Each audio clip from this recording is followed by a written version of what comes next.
Today there are a lot of important updates from the Pokrovsk direction. Here, under the cover of darkness, Ukrainian forces launched sudden night raids near Uspenivka, including a high-speed machine gun drive-by that stunned Russian troops. These bold strikes set the stage for a swift and coordinated effort to break the enemy's foothold on the flank. The goal of the Russian forces in this area is to collapse the Ukrainian position south of Novoserhiivka by cutting off their logistics. The capture of this area would allow the Russians to widen their bridgehead and protect their logistics by establishing stable defenses along the Solona river, exploiting the most vulnerable part of the Ukrainian defense. To cut off Ukrainian logistics, the Russian forces are trying to infiltrate the houses around Novoserhiivka and position themselves within the village.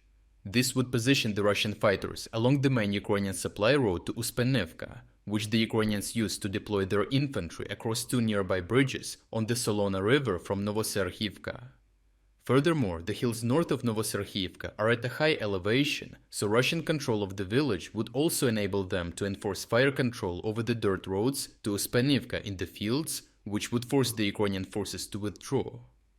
The main tactical disadvantages of the Russian forces are their poor logistics due to a lack of proper infrastructure to deploy a meaningful number of infantrymen, let alone mechanized units. This is because the bridge connecting the Russian bridgehead in Uspenivka with their rear positions was destroyed during the fighting, forcing them to conduct their entire assault on foot. Russian forces would need to cross exposed fields and the 50-meter wide Solona river to reach Novoserhiivka, but Ukrainian surveillance of bridges forces them to attempt slower crossings through marshes, increasing detection risk. These conditions make success unlikely, as Ukrainian drones or scouts can quickly spot them, enabling rapid deployment of mechanized reinforcements via nearby paved roads. Geolocated combat footage from the area reveals the deployment of a domestically made Ukrainian BTR-4E Bucephalus infantry fighting vehicle at night, just a few minutes after the Russian assault group was detected near the Solona river.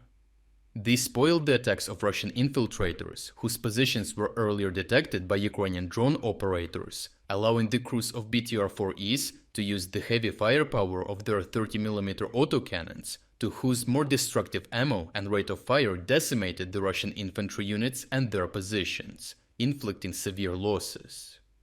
This also led to the destruction of the small ammunition cache that the Russians established near Novoserhiivka, rendering them unable to endure long-lasting small arms clashes. This set the perfect conditions for the Ukrainian counterattack in the morning, as additional BTR-4Es arrived with several infantry squads that dismounted and engaged in small arms fire with suppressed Russian units that were starved of ammunition.